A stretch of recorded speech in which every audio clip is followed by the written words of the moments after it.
इथे इथे हाय आदित्य हाय कर वीर हाय कर सहलीला जायाचा सहलीला तर आज आम्ही चाललो आहे सिंहगडला आणि आम्ही काय काय करणार आहोत हे तुम्ही बघणार आहात तर व्हिडिओ स्किप करू नका बाय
तर आता आम्ही सिंहगडच्या घाटातून वरती आलोय पण आम्हाला खूप सारं ट्रॅफिक लागलंय इथे खूप गाड्या वेटिंगला आहेत तर दर 2-2 तासांनी गाड्या वरती सोडत आहेत वेटिंगला गाड्या आहेत भरपूर इकडे तर या सगळ्या गाड्या वेटिंगच्या वरती गेल्यावरती आम्हाला वरती जायला मिळेल तर आज जास्त पाऊस पण नाहीये आज ऊन पडलंय आणि थोड्या वेळातच पाऊस पडेल हॅलो कसं वाटतं तुम्हाला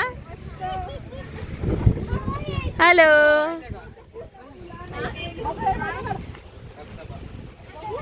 बाई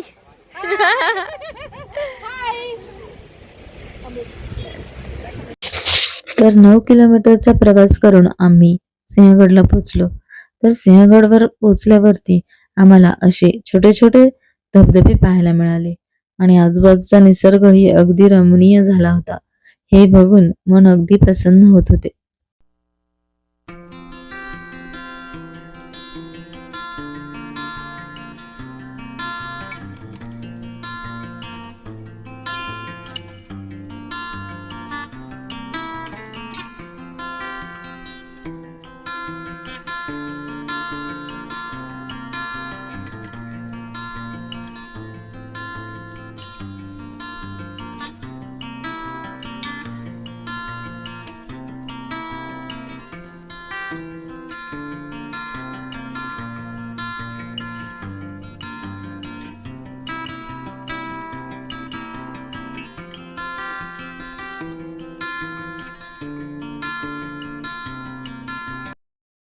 सिंहगड हा पुणे जिल्ह्यातील एक प्रसिद्ध आणि ऐतिहासिक किल्ला आहे.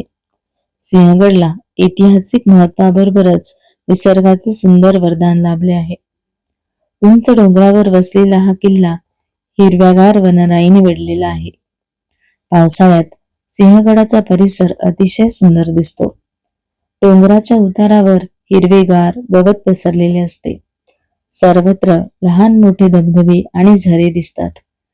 ढगांनी वेढलेले डोंगर की संपूर्ण परिसर एखाद्या चित्रासारखा भासतो. थंडगार वारा आणि स्वच्छ वातावरण मनाला प्रसन्न करते. सिंहगड परिसरात अनेक प्रकारची झाडे, वनस्पती, फुलपाखरे आणि पक्षी आढळतात. तसेच खारी, मुंगूस आणि माकडे यांसारखी प्राणीही तिथे पाहायला मिळतात. सकाळच्या वेळी पक्ष्यांचा किलबिलाट आणि हिरवाईने भरलेला परिसर अतिशय रमणीय वाटतो. सिंहगडाचा निसर्ग आपल्याला पर्यावरणाचे महत्त्व शिकवतो. सिंहगड हा मराठ्यांच्या शौर्याचे प्रतीक मानला जातो. जर तुम्ही कधी गडावर गेला तर गडावर गेल्यावरती तुम्हाला एक पाटी दिसेल. त्या पाटीवर लिहिलं असेल, गड आला पण सिंह गेला. पण ह्याचे महत्व काय आणि यामागची गोष्ट तुम्हाला माहिती आहे का? तर या किल्ल्याला अगोदर कोंढाणा असे नाव होते, पण महाराजांनी नंतर त्याचे नाव सिंहगड असे केले. तर तुम्हाला यामागचा इतिहास माहिती आहे का? तर थोड्याच वेळात मी याबद्दल तुम्हाला सांगणार आहे, तर व्हिडिओ शेवटपर्यंत बघा. तर सिंहगड फिरायला गेल्यावर तेथील निसर्गाबरोबरच विविध चविष्ट पदार्थांचा आस्वाद घेता येतो. डोंगराच्या वाटेवर चिंचा, बोरे, कैरी, जांभळे, पेरू असे अनेक आंबट गोड फळे मिळतात. त्यांची चव घेताना फिरण्याचा आनंद आणखी वाढतो. सिंहगडावर मिळणारी तिखट मिखट भेळही खूप चविष्ट लागते. थंडगार वारा, हिरव्यागार निसर्ग आणि समोर दिसणारे डोंगर यांचा आनंद घेत ही फळे खाण्याची मज्जा काही औरच असते. साधे आणि चविष्ट पदार्थ खाल्ल्यामुळे सिंहगडाची सहल अधिकच आनंददायी आणि रमणीय बनते. तर हा अनुभव तुम्हाला इथे आल्यावरच घेता येईल. तर सिंहगडाच्या माथ्यावरून खाली पाहिल्यावर पुणे शहराचे सुंदर दृश्य दिसते. दूरवर पसरलेली पुणे, उंच इमारती, रस्ते आणि आजूबाजूच्या हिरव्यागार टेकड्या मनाला आनंद देतात. स्वच्छ हवामानात शहराचा बराच मोठा परिसर स्पष्ट दिसतो. सकाळच्या वेळी सूर्याची कोवळी किरणे शहरावर पडतात तेव्हा पुणे अधिकच सुंदर दिसते. संध्याकाळी शहरातील दिवे चमकू लागले की दृश्य आणखीच आकर्षक वाटते. सिंहगडावरून दिसणारे पुणे हे डोळ्यांत आणि मनात कायमचे साठवून ठेवावे हे सुंदर दृश्य आहे.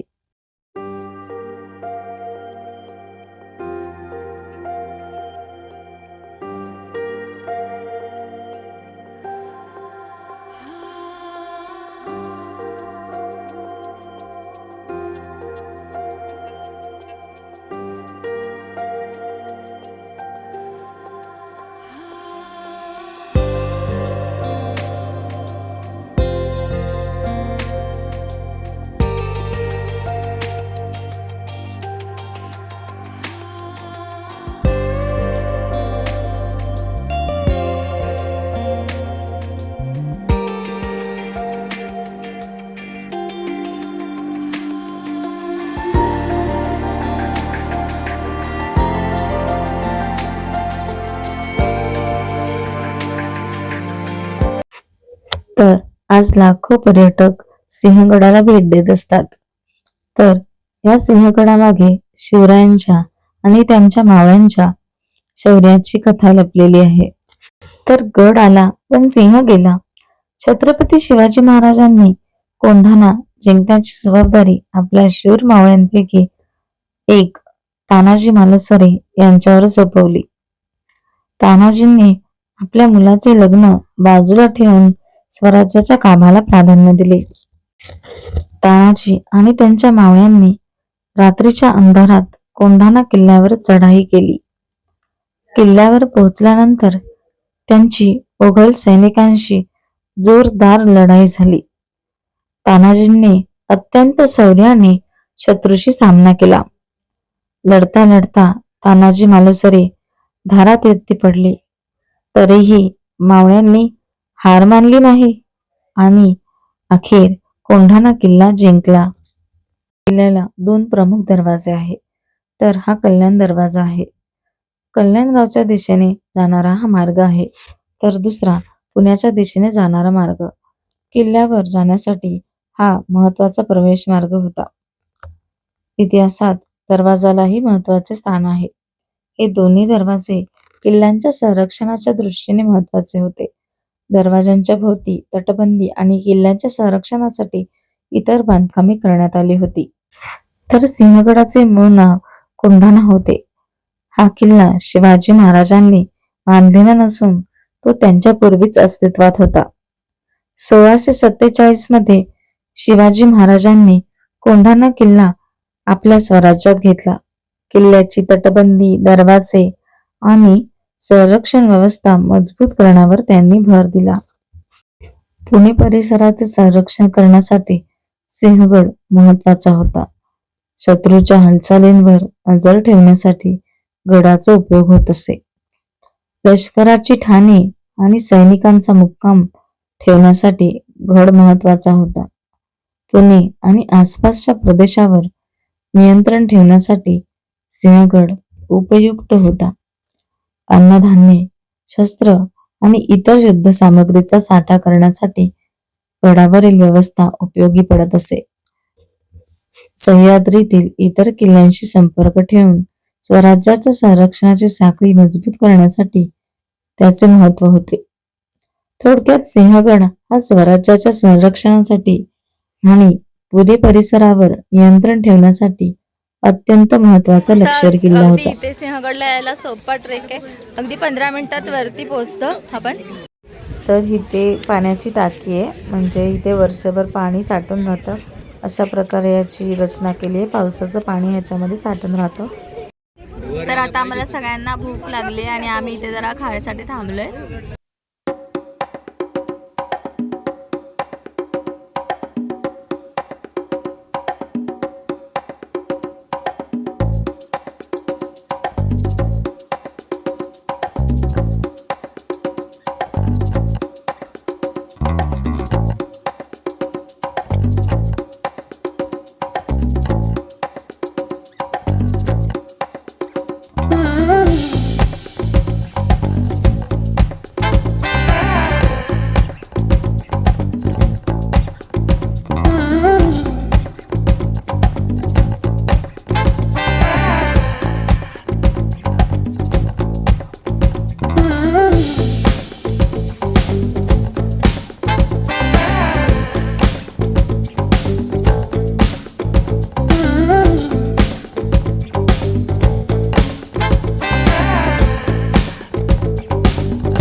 तर आमचं मस्तपैकी जेवण झालंय आणि आम्ही आता पुढचं एक्सप्लोअर करणार आहोत जरा.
चला.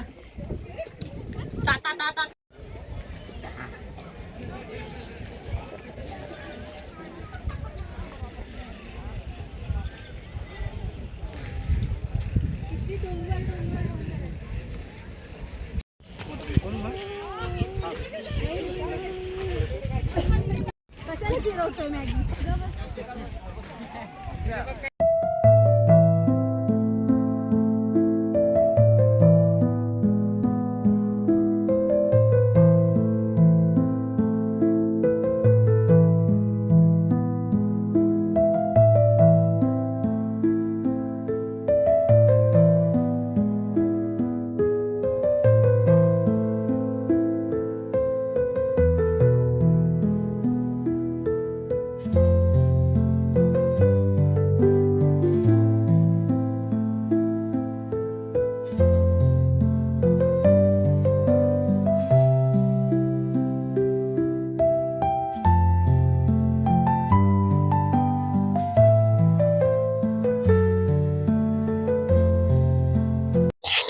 पावसाळ्यात सिंहगडावर गेलं की निसर्गाचं एक वेगळं सुंदर रूप पाहायला मिळतं. डोंगरावर पसरलेले दाट धुके, रिमझिम बरसणारा पाऊस आणि हिरवाईने नटलेला परिसर मनाला प्रसन्न करून जातो. काही क्षणात सगळा गड धुक्याच्या पांढरशुभ्र चादरीत हरवून जातो. तर कधी वाऱ्याची झुळूक आली की संपूर्ण डोंगर दऱ्याखोऱ्या दिसू लागतात. गवतावर साचलेले पावसाचे थेंब मोत्यांसारखे चमकतात आणि आजूबाजूला वाहणारे छोटे छोटे झरे आणखी सुंदर करतात. सिंहगडावरून दिसणारा दूरवरचा परिसर धुक्यामुळे कधी दिसतो तर कधी पुन्हा धुक्यात हरवून जातो. त्या क्षणी असं वाटतं की आपण एखाद्या स्वप्नांच्या दुनियेत आलो आहोत. पावसाच्या सरी, गार वारा, दाट धुकं आणि सह्याद्रीच्या हिरव्यागार पावसामुळे सिंहगड मनात कायमची आठवण बनून राहतो.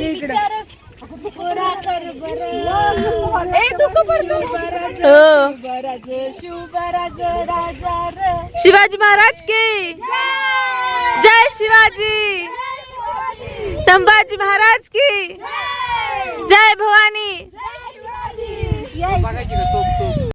तर सिंहगडावर आजही काही जुन्या तोफांचे अवशेष आणि तोफा पाहायला मिळतात. किल्ल्यांच्या संरक्षणासाठी तोफांचा उपयोग केला जात असे. शत्रूने किल्ल्यावर हल्ला केला त्याला दूर ठेवण्यासाठी, किल्ल्याच्या महत्वाच्या मार्गावर नजर ठेवण्यासाठी तोफा उपयोगी पडत असत. तर आम्ही पोहोचलो कोंढणेश्वर मंदिरापाशी. सह्याद्रीच्या कुशीत ऐतिहासिक सिंहगडाच्या माथ्यावर बसलेलं कोंढणेश्वर मंदिर म्हणजे श्रद्धा, इतिहास आणि निसर्ग यांचा सुंदर संगम आहे. सिंहगडाच्या माथ्यावर असलेले कोंढणेश्वर हे प्राचीन शिवमंदिर मानले जाते. येथे भगवान शिवाची पूजा कोंढणेश्वर या नावाने केली जाते. सिंहगडाचे जुने नाव कोंढाणा असल्यामुळे या देवस्थानाला कोंढणेश्वर हे नाव पडले असे मानले जाते. मंदिर साधे आणि दगडी बांधणीचे असून किल्ल्याच्या ऐतिहासिक वातावरणात वसलेले आहे. किल्ल्यावर येणारे शिवभक्त आणि पर्यटक येथे दर्शन घेतात. छत्रपती शिवाजी महाराजांच्या काळात कोंढाणा हा फक्त राज्याच्या दृष्टीचे अत्यंत महत्वाचा किल्ला होता.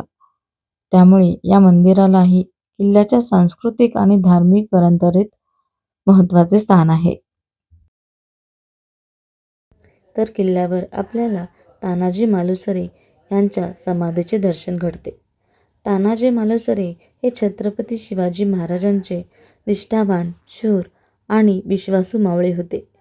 त्यांचं व्यक्तिमत्व, पराक्रम, स्वराज्यनिष्ठा आणि त्याग त्यांचे प्रतीक मानले जाते.